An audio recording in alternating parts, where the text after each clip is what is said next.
ایسے علوم کے لیے جس میں آفاق بھی آ جائیں، انسانی بدن بھی آ جائے، حضرت امام جعفر صادق علیہ السلام اور ان کے والد ماجد حضرت امام محمد باقر علیہ السلام نے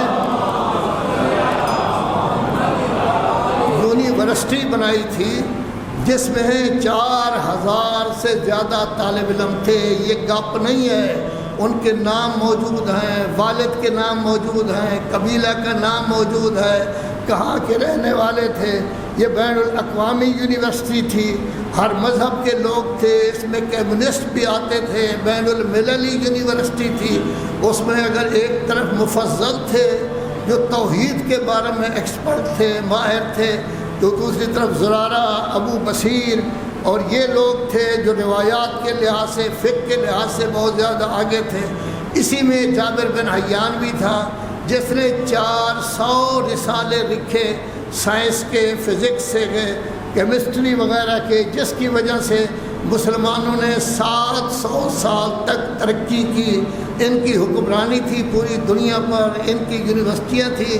پھر مسلمان لڑائی میں مشغول ہو گئے، آپس میں لڑنا شروع ہو گیا، فتن و فساد میں شروع ہو گئے، طاؤس و رباب میں شروع ہو گئے، نعت گانا کو اپنا لیا، یہ پیچھے چلے گئے، اور جو ان کے شاگرد تھے یورپین، انگریز، وہ آگے چلے گئے۔ آج ان کی حکومت ہے، آج ان کی حکمرانی ہے، ان کے مراکز ہیں، ہمارے بچے وہاں تعلیم حاصل کرنے کے لیے جاتے ہیں۔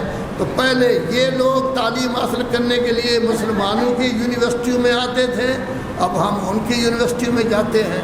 اصل حکومت علم کی ہے، اصل حکمرانی علم کی ہے۔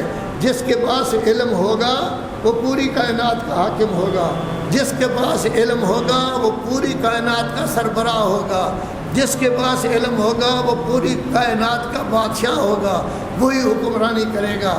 تو 700 سال تک آپ کے پاس علم تھا، پھر آپ پھسڈی ہو گئے، پیچھے ہٹ گئے، لڑائی جھگڑے میں مشغول ہو گئے۔ یہ سب عنوانوں سے ذکر کر کے ہمیں متوجہ کیا جا رہا ہے کہ اے مسلم، جب آپ نے لا الہ الا اللہ کہا، امت مسلمہ میں تیرا شمار ہو گیا۔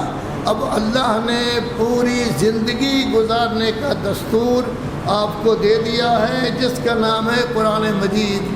اللہ نے اپنا آئین آپ کو دے دیا ہے جس کا نام ہے قرآن کریم۔ اللہ تبارک و تعالیٰ نے اپنا قانون تم پر نازل کر دیا ہے جس کا نام ہے قرآن حکیم۔ لذا اس قانون پر عمل کرو، اس آئین کو سمجھو، اس دستور کے مطابق زندگی بسر کرو۔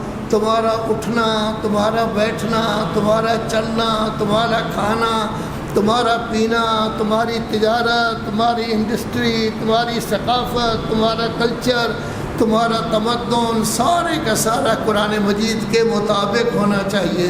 اگر قرآن مجید کے مطابق ہوگا، اِنَّ هَذَا الْقُرْآنَ يَهْدِي لِلَّتِي هِيَ أَقْوَمُ، یہ قرآن راہبر اگر اس کو آپ مان لیں گے تو آپ کو پوری دنیا کا حکمران بنا دے گا، آپ پوری دنیا کے حکمران ہوں گے۔